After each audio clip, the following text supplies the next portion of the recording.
O som não era humano. Era um rugido grave, mecânico e faminto que fazia o chão tremer e os dentes baterem. A enorme colheitadeira John Deere S700, um monstro verde e amarelo de 20 toneladas, estava parada com o motor ligado em potência máxima. Mas o terror não vinha do motor, vinha da plataforma de corte, o molinete que girava na frente da máquina. Centenas de dentes de aço afiados, projetados para ceifar e triturar talos de soja em segundos, giravam num borrão mortal, zumbindo como um enxame de vespas gigantes. E, a apenas 30 centímetros daquela boca de metal giratória, estava Helena. Seus cabelos estavam grudados na testa pelo suor frio do pânico absoluto. Seus pés descalços escorregavam na poeira vermelha da terra, lutando por tração, enquanto uma mão grossa e calosa apertava seu pescoço, empurrando-a para a frente, empurrando-a para a máquina. Mas Helena não gritava por sua própria vida.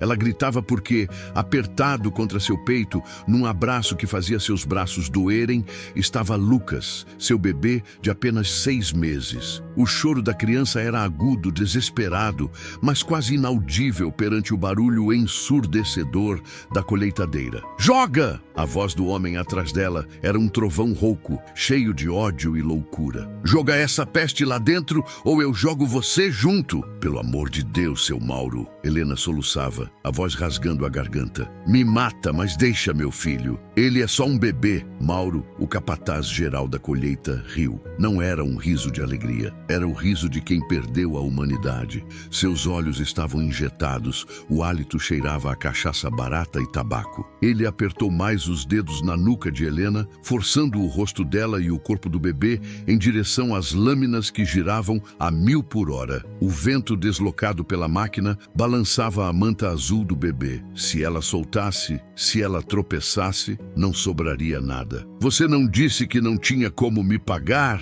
gritou Mauro no ouvido dela, cuspindo as palavras. "Você não disse que essa criança era um estorvo para você trabalhar? Eu tô te fazendo um favor, Helena. Joga ele na máquina. A máquina resolve tudo. Joga e a dívida tá paga." A plataforma de corte estava tão perto agora que Helena podia sentir o calor do metal. A morte não era uma possibilidade, era uma certeza giratória a um passo de distância. "Agora!" rugiu Mauro, dando um empurrão violento. Helena fechou os olhos, apertou o filho e gritou por Deus. Quilômetros dali, na sede administrativa da Fazenda Ouro Verde, o ar era gelado e silencioso. O escritório do Dr. Otávio Mendonça parecia um aquário de vidro blindado, isolado da realidade brutal do campo. Otávio tinha 65 anos, mas a postura ereta e o terno impecável o faziam parecer mais jovem. Ele era conhecido em todo o estado como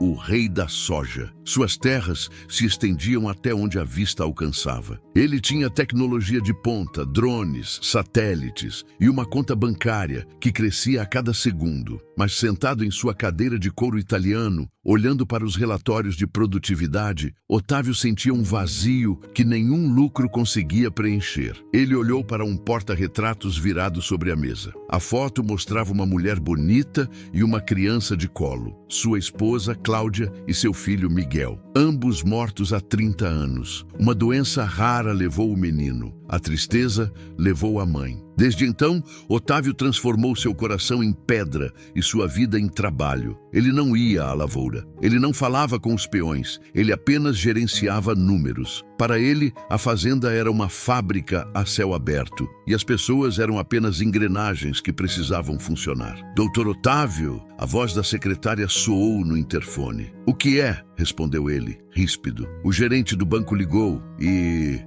o rádio da colheita está chiando muito. Parece que tem algum problema no setor 4. O sinal do GPS da colheitadeira 03 está parado no mesmo lugar há 40 minutos, mas com o motor em rotação máxima. próxima. Otávio franziu a testa. Parada, mas com o motor no máximo? Isso era desperdício de diesel. E diesel custava dinheiro. Quem está responsável pelo setor 4 hoje? Perguntou ele. O encarregado Mauro, senhor. Otávio sentiu um gosto amargo na boca. Ele nunca gostou de Mauro. O homem era eficiente, batia as metas, fazia os trabalhadores renderem o dobro. Mas havia algo nos olhos daquele capataz, uma escuridão. Enquanto ele der lucro, ele fica, era o lema de Otávio. Prepare a Silverado, disse Otávio, levantando-se. Vou ver pessoalmente porque meu dinheiro está sendo queimado em marcha lenta. Mal sabia ele que não era apenas dinheiro que estava em jogo naquele dia. Para entender como Helena chegou à beira daquela máquina mortífera, é preciso voltar alguns meses. Helena não era dali. Ela chegara à fazenda Ouro Verde com o marido, João, em busca de trabalho na safra. Eram boias frias, trabalhadores temporários que viajavam o Brasil conforme a colheita. João era um homem bom, trabalhador, mas ingênuo. Quando Lucas nasceu, as despesas aumentaram. O leite era caro, os remédios eram caros. Mauro, o capataz, ofereceu ajuda. Emprestou dinheiro a juros abusivos, sorrindo como uma cobra que oferece a maçã. João aceitou, pensando em dar conforto ao filho recém-nascido. Mas então veio a febre. João adoeceu no meio da colheita. Sem carteira assinada, sem direitos, ele trabalhou doente até cair no meio do sojal. Morreu 2 dias depois, deixando Helena sozinha, com um bebê de colo e uma dívida que crescia dia após dia nas mãos de Mauro. Mauro não queria o dinheiro. Ele sabia que Helena não tinha como pagar. Mauro queria Helena. Ele a assediava nos alojamentos, oferecia perdoar a dívida em troca de favores. Helena, com a dignidade que lhe restava, recusava. Ela trancava a porta do barraco, caindo aos pedaços, abraçava Lucas e rezava para a safra acabar logo e poderem ir embora. Mas Mauro era obcecado. A rejeição de uma mulher que ele considerava inferior, uma simples colhedora sem ninguém por ela, feriu seu ego doentio. O desejo virou ódio e naquele dia fatídico o ódio transbordou. Ele esperou o horário do almoço, quando a maioria dos tratores estava reabastecendo longe dali. Ele sabia que Helena estava cruzando o talhão 4 a pé, carregando o bebê para levar marmita para os poucos que ficaram. Ele pegou a maior colheitadeira da frota, dispensou o operador com uma desculpa esfarrapada e assumiu o volante. Ele dirigiu até cortar o caminho dela. Não havia testemunhas. A poeira alta da colheita escondia tudo. Era o cenário perfeito para um crime que seria registrado como acidente de trabalho. A picape Silverado preta de Otávio rasgava a estrada de terra, levantando uma nuvem vermelha. O ar-condicionado estava no máximo, mas Otávio suava. Uma ansiedade estranha tomava conta de seu peito. Ele apertou o volante com força. Por que aquele setor o incomodava tanto? Ao se aproximar do talhão 4, ele viu a máquina. A colheitadeira estava parada no meio do mar de soja seca, mas o som do motor chegava até ele mesmo com os vidros fechados. Que diabos esse imbecil está fazendo? Resmungou Otávio. Ele parou o carro a cerca de 100 metros. A poeira era densa. Ele desceu do carro. O calor de 40 graus bateu em seu rosto como um tapa. O cheiro de soja madura e óleo diesel encheu seus pulmões. Otávio ajustou o chapéu e começou a caminhar por entre a plantação, abrindo caminho com as mãos. Ele esperava encontrar uma máquina quebrada ou Mauro dormindo na cabine, mas à medida que se aproximava, ouviu algo que gelou seu sangue. Não era o som da máquina, era um grito agudo, feminino, de puro terror, e misturado a ele, o choro inconfundível de um bebê. A memória de seu próprio filho, Miguel, chorando antes de morrer, atingiu Otávio como um raio. Ele parou por um segundo, atordoado. Estou ouvindo coisas, pensou. Mas o grito veio de novo. Não! Pelo amor de Deus! Otávio esqueceu os 65 anos. Esqueceu o terno caro. Ele começou a correr. Correu tropeçando nas leiras de palha. Correu sentindo o coração bombear como não fazia há décadas. De volta à frente da máquina, a situação havia chegado ao limite. Mauro segurava Helena pelos cabelos com uma mão e com a outra tentava arrancar o bebê dos braços dela. Se você não tem coragem, eu faço! Gritava o capataz. Me dá essa criança! Vamos ver se ele passa pela peneira. Não! Helena mordeu a mão de Mauro com toda a força que tinha. O capataz urrou de dor e soltou o cabelo dela por um instante, mas a fúria o cegou. Ele lhe deu um soco no rosto. Helena caiu na terra, rolando para longe das lâminas por milagre, protegendo Lucas com o próprio corpo. O bebê gritava, assustado com o impacto. Helena tentou se levantar, mas Mauro já estava em cima dela. Ele a chutou nas costelas. O ar saiu dos pulmões dela. Sua vadia ingrata! Mauro a agarrou pelo braço e a arrastou de volta para a frente da plataforma giratória. Agora acabou a brincadeira. Vai os dois. Ele a levantou do chão como se fosse uma boneca de pano. Helena olhou para as lâminas. Elas estavam a centímetros. O vento da rotação puxava suas roupas. Ela viu a morte, viu o fim. Ela olhou para o rostinho de Lucas, sujo de terra, e sussurrou: "A mamãe te ama. Fecha os olhinhos, meu amor." Ela decidiu. Ela não soltaria. Se fosse para morrer, morreria abraçada a ele. Ela parou de lutar contra Mauro e se deixou levar, endurecendo o corpo para o impacto final. Mauro sorriu, triunfante. Ele ia empurrá-la. Foi quando um tiro rasgou o ar. O estouro foi mais alto que o motor da máquina. Mauro congelou. A bala não o acertou, mas atingiu a lataria da colheitadeira a centímetros de sua cabeça, soltando faíscas. Ele olhou para o lado, assustado. Saindo da nuvem de poeira, como um fantasma vingador, estava Otávio Mendonça. O terno estava sujo, o chapéu havia caído, e em sua mão brilhava um revólver prateado, calibre 38, uma relíquia que ele mantinha no porta-luvas apenas para cobras. Mas a maior cobra da fazenda estava na frente dele. "Sai de perto dela!" A voz de Otávio não era a voz do empresário calmo. Era a voz de um pai. Era a voz de um homem vendo o diabo em pessoa. Mauro, pálido, soltou Helena. Ela caiu no chão, puxando o ar com força, abraçando o bebê que chorava convulsivamente. "Doutor Otávio", gaguejou Mauro, levantando as mãos, tentando mudar a expressão de ódio para uma de surpresa inocente. "Patrão, graças a Deus o senhor chegou. Essa louca, ela queria se jogar na máquina. Eu estava tentando segurar ela. Ela surtou, patrão. Deve ser o calor." Otávio não abaixou a arma. Ele caminhou até eles. Cada passo era pesado, definitivo. Ele olhou para Helena, encolhida no chão, sangrando no rosto, segurando o bebê como se fosse o maior tesouro do mundo. Ele viu as marcas roxas no braço dela, viu a roupa rasgada, viu o terror nos olhos dela que fitavam Mauro. E então ele olhou para Mauro e viu a maldade, viu a excitação de quem foi interrompido no meio de um ato sádico. "Desliga a máquina", disse Otávio baixo. "O que, patrão?" "Desliga essa maldita máquina agora", gritou Otávio, apontando a arma para a testa de Mauro. Mauro correu para a cabine tremendo e girou a chave. O rugido do motor morreu. As lâminas pararam de girar lentamente, até o silêncio do campo voltar, quebrado apenas pelo choro do bebê Lucas. Otávio se ajoelhou na terra, ignorando a dor nos joelhos velhos. Ele ficou na altura de Helena. "Minha filha", a voz dele falhou. "Ele te machucou?" Helena não conseguia falar. Ela apenas tremia e chorava, incapaz de soltar o filho. Otávio olhou para o bebê. O menino tinha olhos grandes e castanhos, olhos que pareciam julgar a alma de Otávio. "Como eu deixei isso acontecer nas minhas terras?", pensou o fazendeiro. "Como eu fiquei tão cego? Patrão, o senhor não vai acreditar nela, vai?" Mauro desceu da cabine, tentando recuperar a arrogância. "Ela é uma boia fria qualquer. Ela me deve dinheiro. Ela tá fazendo drama para não pagar." Otávio levantou-se devagar. Ele guardou a arma na cintura. Ele caminhou até Mauro. O capataz era mais alto e mais forte, mas recuou diante da energia que emanava do velho fazendeiro. "Você disse que ela te deve dinheiro?", perguntou Otávio, calmo. "Deve, muita grana. O marido morreu e deixou a conta. Eu só cobrei o que é meu por direito." "Quanto? O quê? Quanto ela deve?" Otávio tirou a carteira de couro do bolso interno do paletó.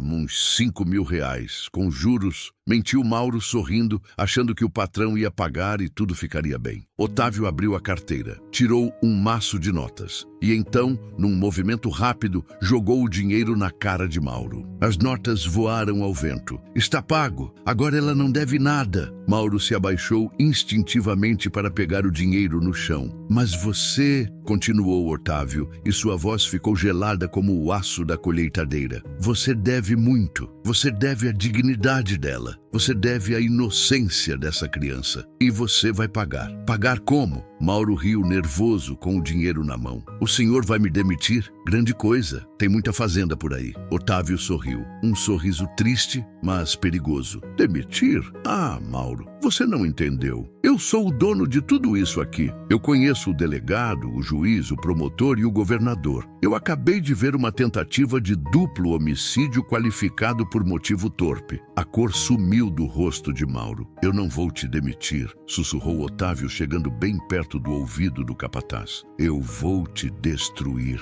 Eu vou gastar cada centavo da minha fortuna para garantir que você apodreça na cadeia. Você nunca mais vai ver a luz do sol sem ser através de grades. E quando você sair, se sair, eu estarei esperando. Otávio pegou o rádio da cintura de Mauro. Segurança Central, aqui é Otávio Mendonça. Câmbio. Pois não, doutor Otávio, respondeu a segurança privada da fazenda. Tragam a polícia e tragam algemas. Tem um animal perigoso aqui no talhão 4. E tragam a equipe médica. Agora. Mauro tentou correr. Ele olhou para o mato, mas Otávio sacou a arma novamente e disparou para o chão, bem na frente dos pés do capataz. Dá mais um passo. Por favor, me dê um motivo, desafiou Otávio. Mauro caiu de joelhos, chorando, derrotado. O homem que se sentia um deus diante de uma mãe indefesa, agora era um verme diante de um homem de verdade. Enquanto esperavam o socorro, Otávio voltou para Helena. Ela ainda estava no chão, em estado de choque. Ele tirou seu paletó de linho italiano, que custava mais do que a casa onde Helena morava, e o colocou sobre os ombros dela. Como é o nome dele? Perguntou Otávio, apontando para o bebê. Lucas, sussurrou ela. Otávio estendeu a mão. Posso? Helena hesitou. O instinto dizia para não confiar em ninguém, mas os olhos daquele velho estavam cheios de lágrimas. Ela entregou o bebê. Otávio segurou Lucas. O bebê era leve, quente e cheirava a talco e suor. Lucas parou de chorar e agarrou o dedo mindinho de Otávio com sua mãozinha minúscula. Naquele momento, a represa que Otávio construiu dentro de si por 30 anos se rompeu. Ele olhou para aquele bebê e viu Miguel. Viu a vida que ele perdeu. Viu a vida que ele quase deixou ser destruída por sua negligência. Me perdoa, Otávio chorou. As lágrimas grossas escorriam por seu rosto enrugado, pingando na manta azul. Me perdoa por não ter visto. Me perdoa por ter deixado monstros cuidarem da minha terra. Helena, vendo o homem mais poderoso da região chorar segurando seu filho, sentiu algo mudar. O medo deu lugar a um alívio exaustivo. O Senhor salvou a gente, disse ela. Não, respondeu Otávio, olhando nos olhos dela. Vocês me salvaram. A polícia chegou rápido. Mauro foi algemado e jogado na parte de trás da viatura como um saco de lixo. Os outros trabalhadores,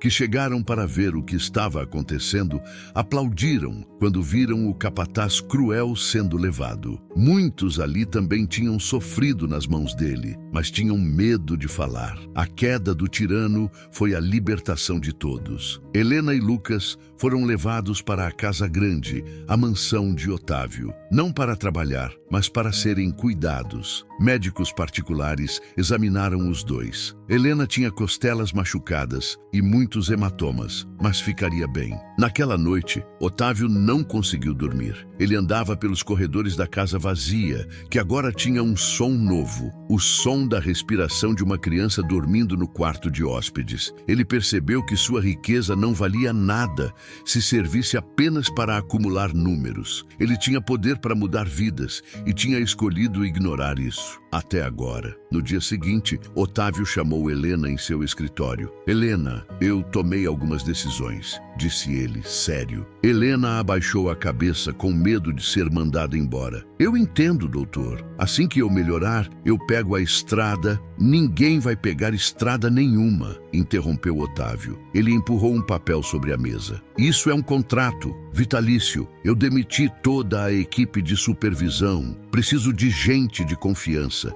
gente que saiba o valor da vida, não só do lucro. Quero que você trabalhe na administração da parte social da fazenda. Quero que você garanta que nenhuma mãe, nenhum filho passe pelo que você passou aqui dentro. Helena pegou o papel, as mãos tremendo. O salário era mais do que ela ganharia em 10 anos de colheita. E tem mais uma coisa, continuou Otávio. O Lucas, eu quero pagar os estudos dele, do berçário até a faculdade. Eu não tenho herdeiros, Helena, e não vou deixar meu dinheiro para o governo. Quero investir no futuro. Helena chorou, mas dessa vez não era de dor, era de gratidão. Quanto a Mauro, a promessa de Otávio foi cumprida. Com os melhores advogados de acusação contratados pelo fazendeiro, Mauro foi condenado a mais de 20 anos de prisão por tentativa de homicídio triplamente qualificado, tortura e extorsão.